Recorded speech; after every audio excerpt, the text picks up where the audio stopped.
de 2021, aquele contrato administrativo, aí tem um prazo, né? Então, vejo que dependendo aí da forma, do modelo identificado pela autoridade administrativa, o agente administrativo que estará encarregado desse processo administrativo, de improbidade administrativa, ele vai ter que decidir aí por um desses 4 tipos, né, de improbidade administrativa. Então, o que mudou é que antes a improbidade administrativa ela era praticada pelo agente público tanto de forma dolosa quanto de forma culposa, né? Nós sabemos que, fazendo a analogia à infração criminal, né? Logicamente que a infração da improbidade administrativa ela é uma infração administrativa, a sanção é administrativa, a sanção ela pode ser aquelas sanções previstas no artigo 37, parágrafo 4º da Constituição Federal,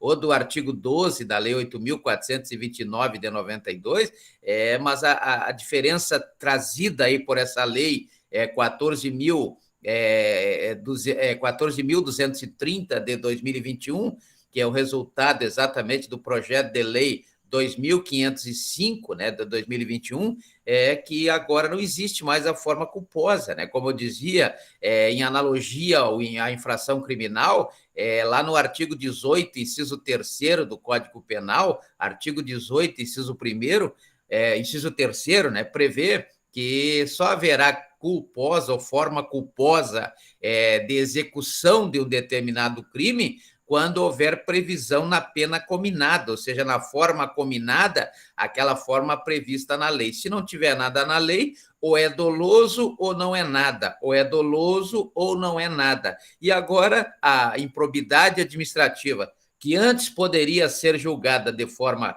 dolosa ou culposa, agora não, agora também tem o mesmo, exige agora o chamado animus necandi, né? Ou seja, o animus animus abutendi, animus abutendi, não é verdade? O que é o animus abutendi? É o dolo específico, né? Então, eu vejo que a improbidade administrativa agora só passará a existir quando for praticada com dolo, ou senão não será nada, né? Será uma situação atípica, né? Então, para existir a tipicidade dessa prática da improbidade administrativa em qualquer das 4 formas previstas no artigo 9º, no artigo 10, no artigo 10A e no artigo 11, da Lei 8.429 de 92, tem que ter aí o dolo, né? O dolo específico. Então, não há o dolo exatamente praticar a improbidade administrativa, ser desonesto,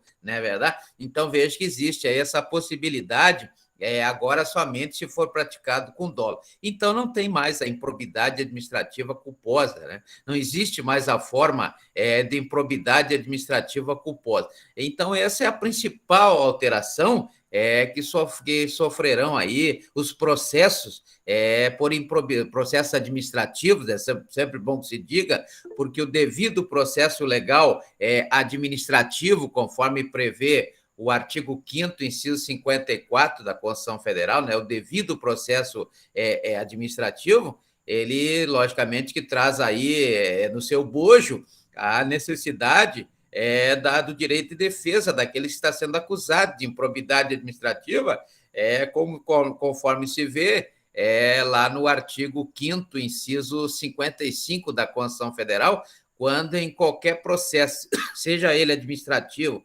seja ele judicial pode ser civil ou pode ser criminal, deverá ser oferecido aí a oportunidade do contraditório e da ampla defesa com todos os meios e recursos a ela inerentes. Então, hoje, na verdade, só existe a improbidade administrativa a partir de ontem, né? Só existirá, ou existe, Professor, existirá... Diga, doutor. Com licença, o senhor está Fica à falando vontade. agora da nova alteração que teve nessa Isso, lei? exatamente. Ah, O sim, sim. senhor andou dando uma lida, não? Se tiver falar alguma coisa, Eu, aí fica à vontade, aí vamos trocar uma ideia, que eu também não estou assim tão por dentro, porque, na verdade, né, foi ontem essa lei, né? eu Saiu não hoje, tive a né? oportunidade de aprofundar, não, mas eu vi as notícias e eu falei para mim mesmo que eu ia ver isso, para até comentar com o senhor. Exatamente o que nós estamos falando, né? O principal aspecto que eu encontrei até agora foi exatamente na questão da responsabilidade subjetiva, né? A responsabilidade subjetiva é aquela que demanda para a existência, para a tipificação, mesmo que administrativa, da improbidade administrativa, exista aí a prova, né? Como existe lá no artigo 36 da Lei 9.784 de 99, que é a Lei do Processo Administrativo, ela exige que o ônus da prova é daquele que alega. Então, quem alegar, e qualquer pessoa pode alegar, como já vimos o que está presente no artigo 13 da Lei 8.429 de 92, né? Então, temos aí a questão dessa improbidade administrativa, que ela deve ser, na verdade, por isso é que a atuação ela é tão importante, que a atuação do agente público, em qualquer das 6 formas de agentes públicos, que já vimos várias vezes, né? Existe aí uma declaração dos bens, né? Declaração daquilo que a pessoa tem antes de assumir a qualquer tipo de cargo, função, emprego ou mesmo mandato público, exatamente em questão dessa obrigação da sociedade. Claro que, à luz do que prevê o princípio da prevalência do interesse público sobre o interesse privado, e dessa forma, então, deve-se observar, né, o que a pessoa tem antes de assumir e o que ela vai adquirir durante, né, a vigência aí do seu contrato, seja ele um contrato efetivo, nos termos do artigo 37, inciso 2º da Constituição Federal, ou mesmo um cargo temporário, como prevê a Lei 8.745 de 2009, que são chamados cargos em comissão, conforme prevê o artigo 37, inciso 9 da Constituição Federal. Então, vejo que agora exige-se, para essa comprovação, para esse cumprimento dessa exigência quanto ao ônus da prova, conforme prevê o artigo 36, né, o artigo 36 da Lei 9.784, a mesma coisa que exige o artigo 156 do Código de Processo Penal, em tratando-se da infração penal, ou do artigo 373 da Lei 13.105 de 2015, que é o Código de Processo Civil, quando se trata de uma infração civil, não é verdade? Ou cível, né? Se fala cível, porque cível é um conjunto, né? Porque o procedimento do processo civil, aquele da Lei 13.105 de 2015, ele usa-se lá no processo do trabalho, usa-se no processo tributário, usa-se no processo eleitoral, não é verdade? Então, nós temos aí vários tipos de processos que usam subsidiariamente o próprio processo, o Código de Processo Civil, ou seja, a Lei 13.105 de 2015. Mas aqui o procedimento é administrativo, o processo é administrativo. Então, o devido processo legal é previsto no artigo 5º, inciso 54 da Constituição Federal,